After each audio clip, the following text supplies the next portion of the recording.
All right, Alexis.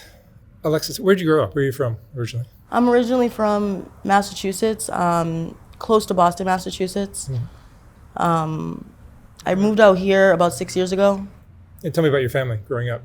Okay, growing up, well, I'm the daughter of a drug addicted mom with mental illness. My dad, we had a pretty good relationship growing up. You know, he was in and out of my life. My mom's mental illness really had a lot to do with my childhood and her drug addiction. She started using drugs almost right after I was born. You know, I feel like a lot growing up that I was kind of like the fault for her starting to use drugs. She's kind of like told me that before. And she was supposed to do 6 years in prison, but she did most of her term inside of a psych hospital.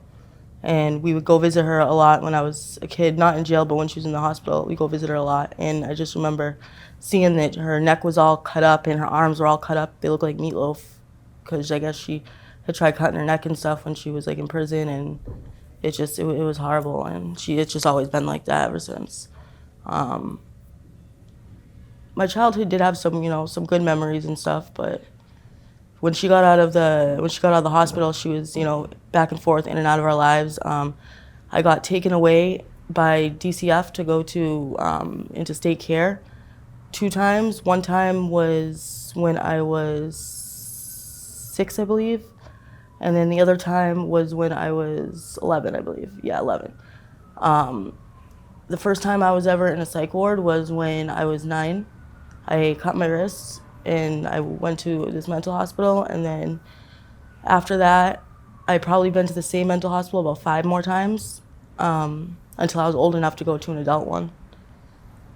How would Yeah. I mean, your childhood sounds very tumultuous. How would you describe it? Was there any abuse or anything like that? Yeah, yes, I was sexually abused as well. With my parents, I can't say I was sexually abused, but I lived with my grandmother like a lot of my childhood. You know, and my dad would drop us there for it was supposed to only be a weekend, and we would end up there for, a few years, because he wouldn't come back. But one time I did get sexually abused at my grandmother's house by one of her friends, because my grandmother is also, she's also addicted to crack and heroin. So she would have a lot of, at that time, she would have a lot of shady people over. And the next time I was sexually abused was when I was in foster care. There was an older woman and her husband. Her husband had abused me in the shower, as well as his biological younger daughter he would abuse as well. After that, I was abused. I was sexually abused inside of this group home. One of the staff members had come into our room. We had a room with multiple kids, and he'd come into the room and he would sexually abuse me, and there was a couple other kids that he would do too, depending on the different days. Pretty much, yeah, that was it for that. My dad got us back each time we got taken away. Once, the first time we got taken away for about 2 years. The second time we got taken away, we were gone for about a year. My dad, he got us back both times. The drugs started for you at what point? I'm sorry? Drugs started for you at what point? About 17. Yeah. The reason it all started was because before this, I had used no drugs whatsoever. I was totally against it because of my mom and what I've seen with her, Right. and my grandmother. But what happened was I had my first boyfriend at 16, and we actually met him on my 16th birthday. I was a virgin and everything, and he was a little bit older. He was about 21 at that time. And so I lost my virginity to him, and I ended up being with him for about 6.5 years after that. But in the beginning of our relationship, like I said, I just lost my virginity to him, so I was very unexperienced. So he introduced me to some girl, and I thought that he knew her, and I didn't find out till later that he never even met her. He just knew her from online. And he had me hook up and have a threesome with her. And I was having pains and stuff and weird symptoms, and I had went to the hospital maybe 7 or 8 times within the next month and a half, and they kept saying nothing was wrong. And then finally one morning at 4 a.m. I couldn't walk. I screamed for my dad, and my dad brought me to our family hospital down in Cambridge, which was an hour away. And as soon as I walked in the doors, they already knew it was wrong. I had an abscess the size of a peach on my ovary.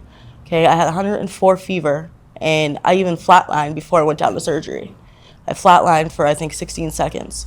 And then they brought me down to emergency surgery, and I had to get my left ovary removed and my left fallopian tube removed. And they found out that it was all due because I ended up getting chlamydia from this female that we had the interaction with. And I didn't know because the hospital was telling me everything was fine. They even red flagged me at some point, and I never even used drugs. But they ended up putting me on some heavy pain medication after that surgery. And, then they cut me off of them. So I started to get sick. Then I started buying pills off the streets. My boyfriend at the time knew where to get them and stuff. And then it wasn't long after that, when I was about 17, that I found my mom was supposed to be clean at this point. This is one of the points that she was back with us. I found a baggie that she left in the bathroom with heroin in it. And that's the first time we tried heroin. We sniffed it, and we were just high and puking all day at the library. And after that, we started shooting it. It was just a couple days after that, we started shooting it. I would shoot him up, and I would shoot myself up. Then, his family was really well off. His mom had a lot of money because of the husband she was with, so we would go over his mom sometimes, but she didn't really want anything to do with my boyfriend at the time, like as far as like letting him live at her house or even come to her house sometimes because of the choices he was making. So he got us kicked out of my dad's house because my dad ended up letting us move in with him when I was 17, and my dad ended up letting him move in with us. And my dad says till this day, he says that's the one mistake that he wished he never made, was letting my boyfriend move in with us that young.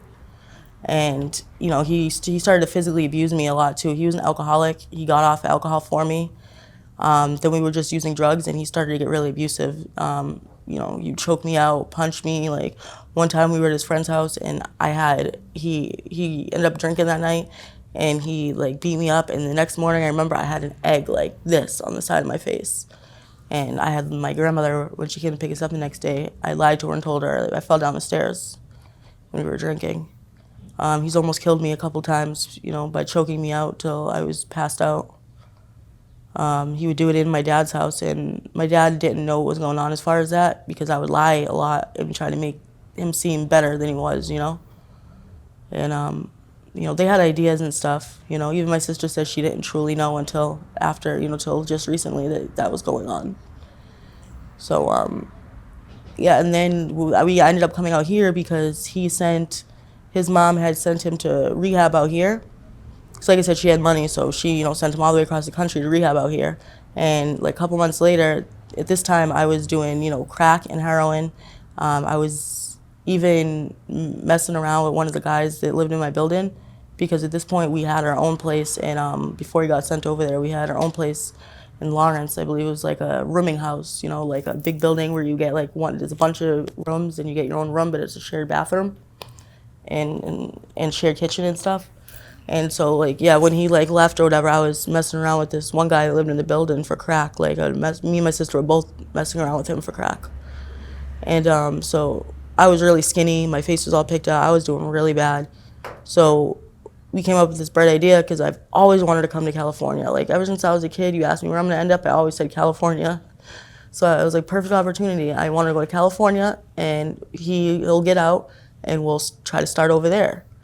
And things just, they weren't going well at all. They were pretty much took off from where they left off before he left.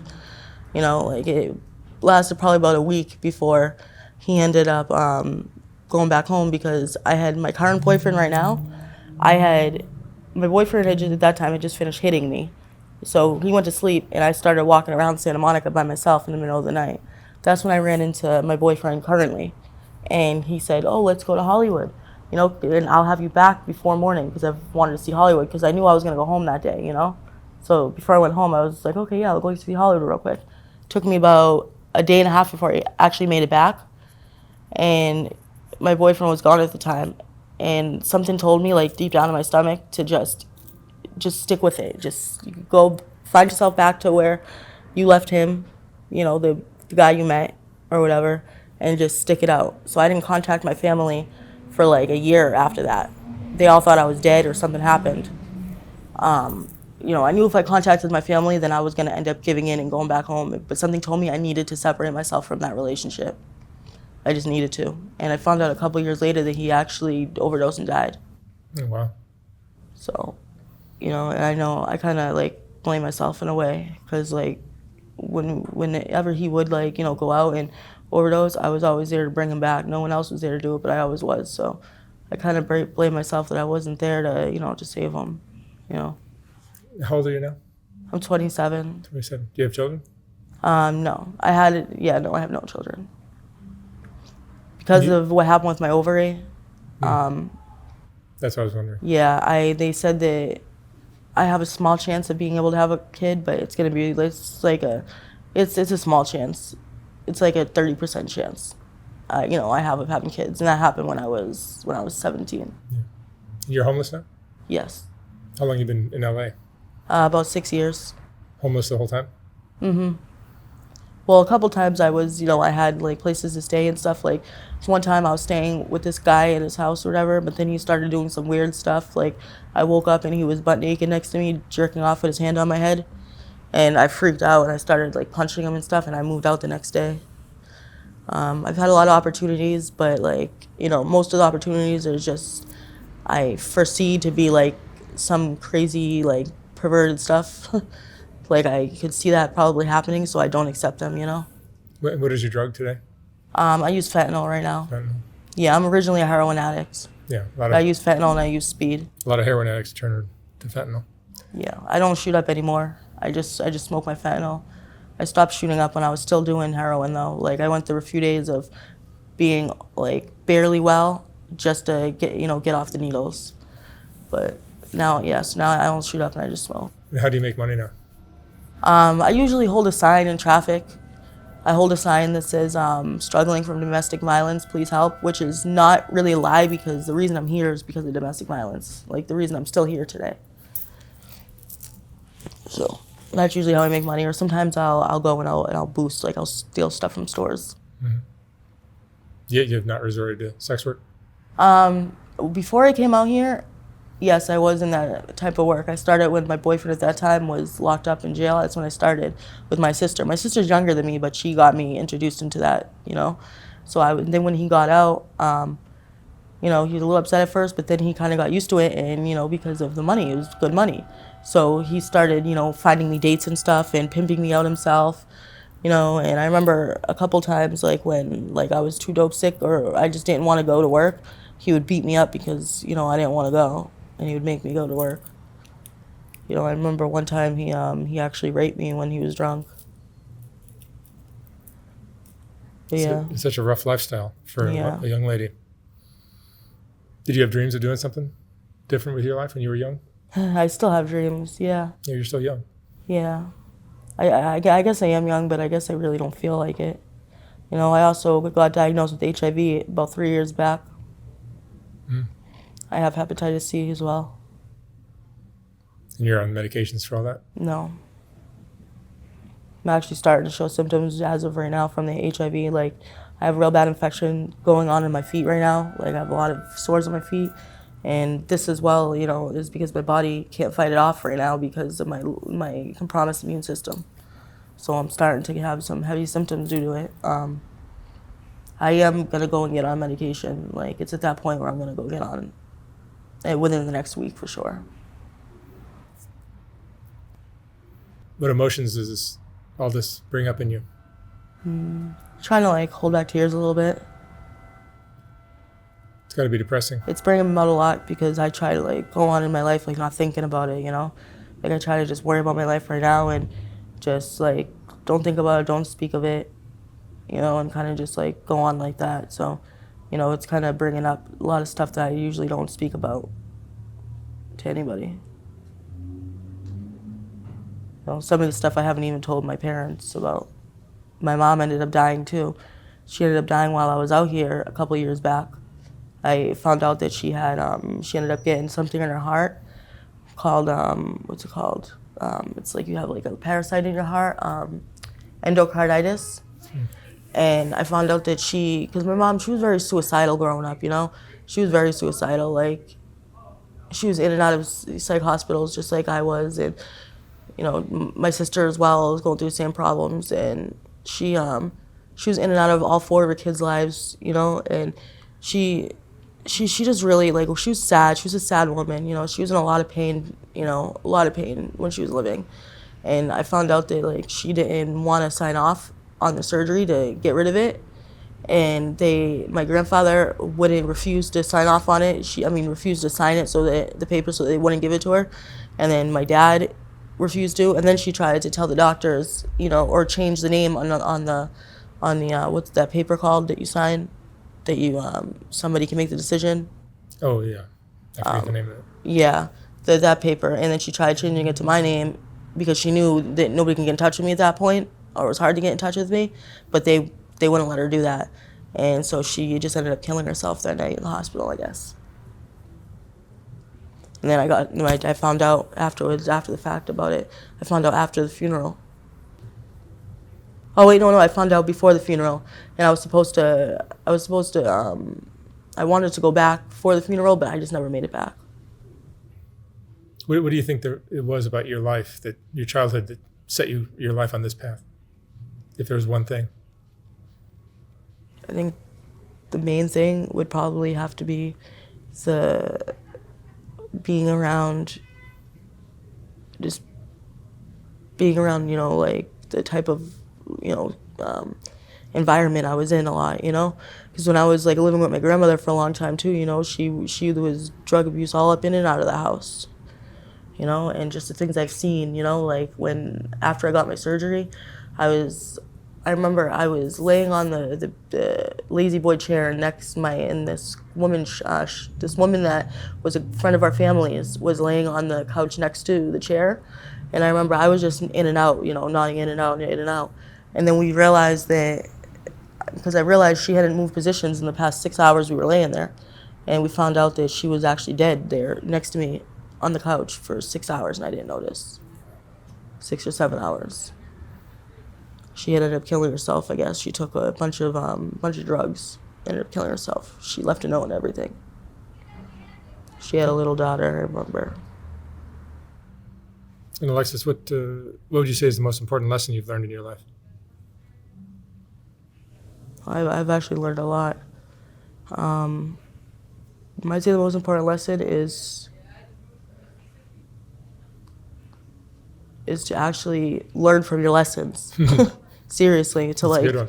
Actually, you know, pay attention to, you know, things that that you're discovering, and actually listen to that, you know, and actually use it to make a change.